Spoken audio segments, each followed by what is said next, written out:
ጥንቃቄ አድርጉ። በተለይ አዲስ አበባ የምትኖሩ ጉዳዩ እጅግ በጣም አሳሳቢና ብዙዎችን እያጋጠመ ስለሆነ ትኩረት ሊሰጠው ይገባል። አሁን ላይ አስደንጋጭ ነገር ከአዲስ አበባ ተሰምቷል። በዚህ ጉዳይ በርካቶች ሳያስቡት ጉድ ሆነዋል። ይህ መረጃ ሕይወታችሁን ይታደጋልና እስከ መጨረሻው ተከታተሉት። አዲስ አበባ ውስጥ ስትንቀሳቀሱ በቻላችሁት መጠን ጥንቃቄ አድርጉ ሲል ፖሊስ አሳስቧል። በተለይ ትራንስፖርት የምትጠቀሙ ሰዎች ራሳችሁን እንድትጠብቁ መልእክት ተላልፏል። ለመሆኑ ምን ተፈጥሮ ይሆን? በጉዳዩ ላይ ፖሊስና ነዋሪዎች ይናገራሉ። እነዚህ የምትመለከቷቸው 4 ግለሰቦች በተለያየ ቦታ ለበርካታ ጊዜያት ተሽከርካሪ ተከራይተው የታክሲ አገልግሎት የሚሰጡ በመምሰል ብዙዎችን ጉድ ሲያደርጉ ቆይተዋል። የአዲስ አበባ ፖሊስም ከብዙ ጥረት በኋላ ግለሰቦቹን ተከታትሎ በቁጥጥር ስር በማዋል ምርመራ እንደጀመረ አስታውቋል።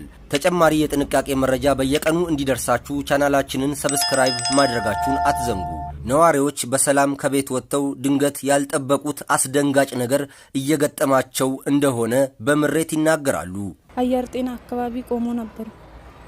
እኔ ወደ ሳንቴ ቄራ ሳንቴ አካባቢ እየሄድኩ ነበር። እነሱ ራይድ ይዘው ቆሞ ነበር። ነይ ሲሉኝ እናንተ ወዴት ነው የምትሄዱት ስላቸው አንቺ ወዴት ነው የምትሄጂው ሲለኝ እኔ ወደ ቄራ ሳንቴ ነው ለምርመራ ስለው ሴቷም ደግሞ እኔ ወደዛ ነው የምሄደው ትላንት ተሻራ ሰጥቼ መጥቻለሁ ነው አለች። እንደዛ ስትለኝ ደግሞ እኔ መቼም ሴት ነኝ ተሸውጄ ገባ። እሷን አምኜ ነው ገባሁት። ወንዶች ቢሆኑ 3 ወንዶች 4 ወንዶች ቢሆኑ አልገባም ነበር። እኔ እሷን አይቼ ነው ትላንት ሄጄ መጥቻለሁ ስትለኝ በዛ ተሸውጄ ነው ገባሁት። እትዬ ያለኝ አቤት አልኩት። ኃይሌ ህንጻ ታውቂያለሽ? ኧረ እኔ እንጃ ልብም አለለም አላውቅም። እዚህ አካባቢ ግን የለም አልኩት። ኧረ እንደው አለ ብላኝ እንደው ሚስቴ አጣድፋኝ ልካኝ ምን ሆነ ስኳር 75 ብር ቡና 130 ብር ዱቄት እንደዛ ብሎ ብቻ አለ።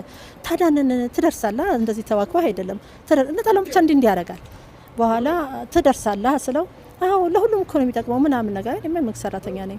እኔማ አረ ሁሉንም ነው የሚመለከት አትታለው ሁሉም ተጠቃሚ ነው።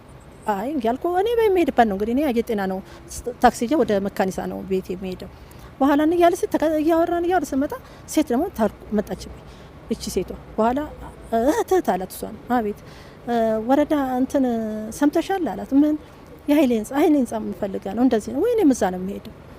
እኔ ሁሉ ነገር ጨርሼ ተተናንተ ወደ ዛሬ ኮፖል ልወስድ ነው ጣጣዬን ጨርሻለሁ። አሻራ ሰጥቻለሁ መታወቂያ ምናምን አድርጌ ዛሬ ልወስድ ነው። ትንሽ ወደ እሷ ትንሽ አደላው የሆነች ሴት እየጮኸች እያለቀሰች ገንዘቤና ስልኬን ምናምን እያለች ነበር። ማን ነው ምንድነው ብዬ በመጠይቃት ሰዓት ያኛው መኪና ነው ይዞብኝ እየሄደ ያለው አለች።